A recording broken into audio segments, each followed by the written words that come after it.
I'll probably let him introduce you. All right, sounds great. All right, thank you so much.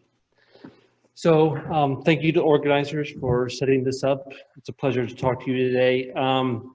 Today I'm going to be talking about our work developing targeted radionuclide therapeutics. Specifically, I'll be using protease inhibitors to improve NTS1 targeted agents which can be used for a variety of cancers. So I do have a conflict of interest to disclose. My wife and I have started a company to help translate some of the drugs that we developed to the clinic, so be aware. All right, so brief review of radiopharmaceuticals and nuclear medicine in general. Radiopharmaceutical design, there's typically four components. You have the radioisotope, which can be diagnostic, therapeutic, or both. Chelator or prosthetic group, its job is essentially to hang on to the radio metal in vivo.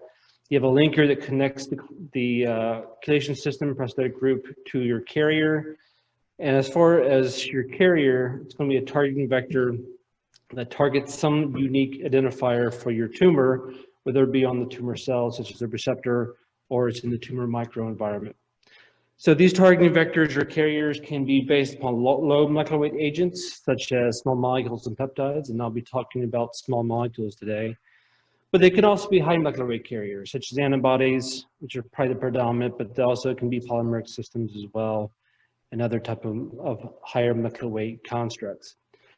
So I don't care what you're talking about, but there are two main factors with regard to radiopharmaceutical design that tell you how good your agent is, and that's either target accumulation, how much you can get to the target, right, or the tumor in this case, and your non-target clearance, how well does it clear from the background. That's going to affect your imaging as well as your overall therapy. And together, we use these values as tumor to non-target ratios to judge the performance of our drugs. So for low molecular weight agents, it has some advantages relative to external beam radiation therapy. One is that it selectively targets the tumor based upon the molecular signature that we're targeting. Two, it has the potentials and emphasis there to deliver higher tumor radiation doses, partly because you have a lot lower non-target toxicity because the material clears so well or so quickly after administration. And perhaps most importantly, it has the ability to target systemically, so you can go after metastatic disease. So low molecular weight agents have advantages relative to antibodies and other high molecular weight constructs in that they are able to target the tumors quickly and they leave or clear the body quickly as well.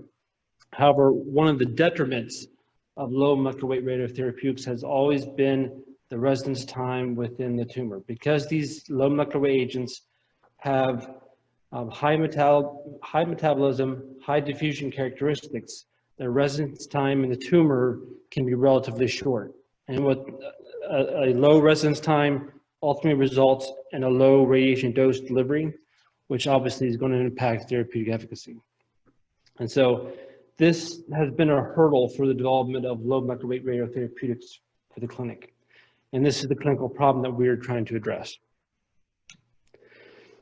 Before I tell you about our approach, I'll tell you a little bit about our target. So neurotensin receptor subtype 1, or NTSR1, is a G protein coupled receptor.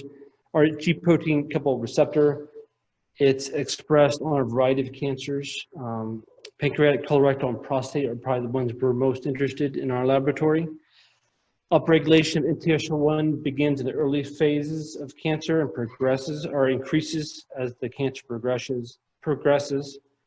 And upregulation of NTSR1 correlates with increased migration, invasion, and overall aggressiveness. A variety of studies have examined, using human biopsies, the NTSR1 expression in a variety of cancers. I've shown 3 here. As you can see, at least for the prostate and colorectal, where they've kind of stratified the data, you have strong and medium expression of the NTSR1 in those biopsies. And this represents a good patient population to go after if you're designing a targeted radionuclide therapeutic. So it's highly expressed, and that's exactly what you want to see. So we are not the first group to recognize the potential of targeting the NTSR1 for cancer. Recently, there's been a compound called 3BP227 I'll just refer to it as 3BP. It's been evaluated in humans in a relatively small cohort. I think it's around 8. A planar and SPECT CT image of the patient is shown here on the right. This is a pancreatic cancer patient, and you can see obviously uptake in metastatic lesions in that particular patient. So they did dosimetry based upon the imaging, and they found that the 3BP was able to generate similar radiation doses as compared to external beam radiation therapy. It also had lower non-target radiation toxicity. So it looked very, very appealing as a potential therapeutic. And so currently it's in phase 2 clinical trials. However, if you do look at the data, 3BP suffers from the same issues as most low molecular weight constructs. Its residence time in the tumor is relatively short. So to our approach of how we're trying to increase that residence time. So we're using specific class of cysteine proteases called cysteine cathepsins. So cysteine cathepsins are indolizable proteases that are primarily associated with protein turnover within the cell. And so in those indolizable compartments within the cell, these are expressed at very high concentrations, 1 millimolar. Some of these cysteine cathepsins are extracellularly expressed, but their extracellular activity is very low. And that's because they're tightly regulated, as you might imagine, by a variety of mechanisms. So over the decades, people have developed irreversible inhibitors. So what I mean by irreversible, once they bind, that's it. They completely shut down the inhibitor. So they've developed irreversible inhibitors such as E64. So E64 is shown here. It has an arginine-like amino acid next to a leucine, and then it has an epoxide ring.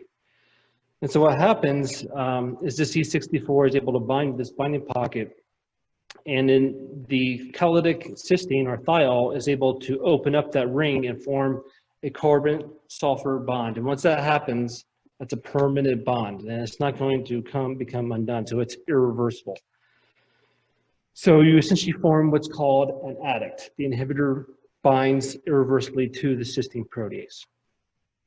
And so our overall idea is try to combine NTS1 targeted drugs or receptor targeted drugs in general with this cysteine cathepsin inhibitor, or trapping agents as we call it. So mechanistically, I'll talk you through it here. So here we have our NTS1 targeted drug. This is our targeting vector. Of course, we have a radionuclide attached. We've included in this little cartoon a trap. So this would be our E64-like inhibitor. So this would be able to bind to cysteine cathepsins. So the NTSR1 targeted drug would be able to bind to the receptor and then be escorted into the indolizable compartments, right? And those compartments, as I mentioned, are high concentrations of cysteine cathepsins. So you will be able to officially form a bond between the inhibitor or the E64 or the trapping agent, whatever you want to consider it, and the cysteine cathepsin. And then by doing that, you will form what we call a high molecular weight adduct. So you're going from a drug that has a low molecular weight, and has a relatively high diffusion rate from the tissue, and you're going to a high molecular weight adduct, which has a much lower diffusion characteristic, right? And so by this, we expect to produce agents that have significantly higher long-term retention and is capable of delivering higher tumor radiation doses and improving clinical potential, not just for NTS1 targeted drugs, but for a wide variety of receptor targeted drugs. So in this particular project, we decided to do a heads-up comparison between 3BP, which is our clinical control that's currently in clinical trials, phase 2, and then we made a derivative which is obviously very similar to that of 3BP, but we've included this E64 inhibitor component, okay? So this is called NTAT E64, but I'm just gonna refer to it as NTAT. So I'm not gonna go through the synthesis or a lot of the in vitro characterization we do, we just don't really have the time, but I will show you some of the studies that we do that hopefully prove the point.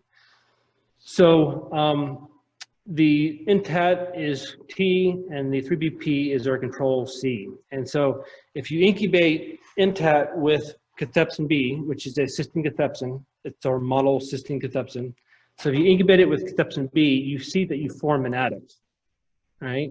However, if you take C, which is our control, you see no adduct formation. So this demonstrates that the E64 is capable of binding to cathepsin B, to assisting cathepsin.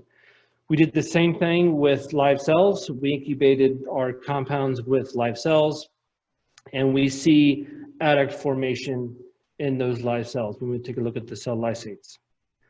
However, if you look for the control, there are no adduct formation. If you add a NTSR1 blocking agent, so if you prevent the internalization of the drug, you see that you're able to completely inhibit the ability, or you completely inhibit adduct formation. And this points to the mechanism. In order for us to form adducts within the cell, the receptor has to be able to bring the drug in and escort it to the endolysosomal compartments. So if that process is blocked, no adduct formation will be completed. All right, so we next took a look at in vivo biodistribution of the agents using this HT29 xenograft model. So HT29 is a colon cancer cell line, and it is known to be NTSR1 expressing. So the solid columns are the NTAT, and the hollow columns are the 3BP. So this is the percent injected dose. This is the absolute uptake. So just looking at the blood, the muscle, and the bone, both of these agents clear effectively from those tissues. You do see uptake in the small intestines for both constructs, and that's because the intestines are NTSR1 expressing, but you also see a relatively rapid clearance over the 1 week that we take a look at them. But the highest uptake and for the NTAT retention you see is for the liver, the kidney, and the HT29 tumors, and so I'll focus on that. So if you take a look at the difference between the NTAT and the 3BP, what you see is pretty obviously is that the NTAT has a lot higher retention over time, right? So for the liver, essentially the same uptake at 4 hours, however, very different retention profiles when you look at over the course of 168 hours. And that's pretty much reflected for every single tissue you see here. And so we learned a couple lessons here, or this shows us a couple things here. First of all, that we believe that this retention is due to this adduct formation, which I showed you earlier, but it also shows that any tissue, any cell that takes up this material that has this adduct formation capability will be able to have increased retention due to adduct formation. It doesn't really matter what cell type it is. If it internalizes the drug, it will form these adducts and have higher retention. So something that needs to be considered when you're using this approach. So what we normally do, we normally don't look at data as a percent ID when we report them. We rather look at it as a percent injected dose per gram. So we usually account for the mass of the tissue by dividing it by the total weight, the percent ID by the total weight of the tissue. And this is a way of giving us concentrations. It also helps to normalize the tissue variability between the, or I should say normalize the tumor variability when you're working with these xenograft models, because the tumor variability can be quite large. And so the error bars go much, or get much lower when you normalize for mass. But at any rate, what you see here is you see, from a concentration standpoint, that the kidneys have a much higher concentration than we do the liver. And so what you can take from that is that the kidneys, if we're going to use NTAT, is going to most likely be our organ at risk. The tumors had the highest overall uptake, and as you go through time, through 24 hours, you can start seeing significant differences. But at 72 hours, you see a twofold difference in retention. By 3 hours, you're seeing a threefold, or I'm sorry, by 168 hours, you're seeing a threefold difference in retention. So to demonstrate that, in fact, we are forming these adducts in vivo, we've done a number of techniques. I'm just going to talk about one. We did this SDS page analysis. So we took the tumor, the liver, and the kidney tissues from the mice. We were then able to form lysates of those and run an SDS page gel aureography. So what we see is we do see adduct formation in those tissues. Again, those are the tissues that took up our material. which demonstrate that we are forming these macromolecular adducts. However, if you look at 3BP, we don't see any of those adduct formation. So with the help of Dr. Megan Hun from the University Department of Radiation Oncology, we did human dosimetry estimates using a Lambda EXM. We found that the NTAT was able to deliver a 2.7-fold higher dose, so 19.30 centigrade per millicurie relative to the 3BP, which is 7.26. However, because of the uptake and retention profile, we increased our overall kidney dose from 0.25 for 3BP to 2.88. Now, 2.88 is still relatively low relative to most targeted radionuclide therapeutics that are in the clinic. For example, Lutathera that's about in the same range of Lutathera. So this still is very reasonable for translation. Now, as far as the increased uptake, obviously the kidney is going to be your organ at risk most likely. Conservatively, when you take a look at the dose for the kidney, you're looking at around 23 gray limit as far as how much dose you want to deliver. However, there have been many papers recently that have questioned that as overly conservative. You might be able to get away with a little bit higher. But nonetheless, the tumor to kidney dose ratios is around 6.7, which is very promising for translation. However, there are also ways to further improve the tumor to kidney ratios, and one of those is renal blocking. So generally, basic amino acids can be transfused along with the drug in order to increase or decrease the recognition and uptake in the kidneys, and that would be expected to further increase tumor to kidney dose ratios. So in summary, we've explored we believe a unique endolysosomal trapping approach to improve the retention of receptor targeted constructs. This approach has led to a substantial increase in retention by forming these macromolecular adducts.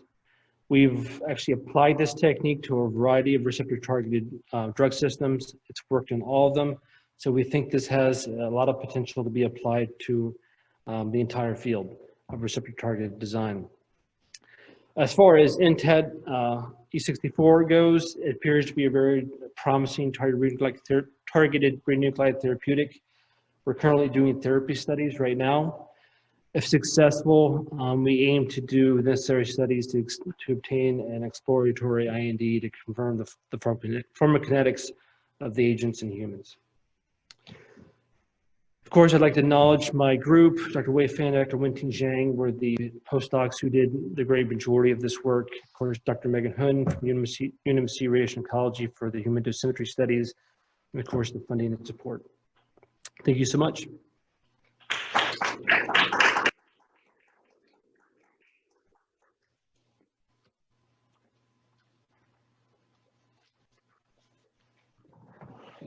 All right, thank you, Dr. Garrison.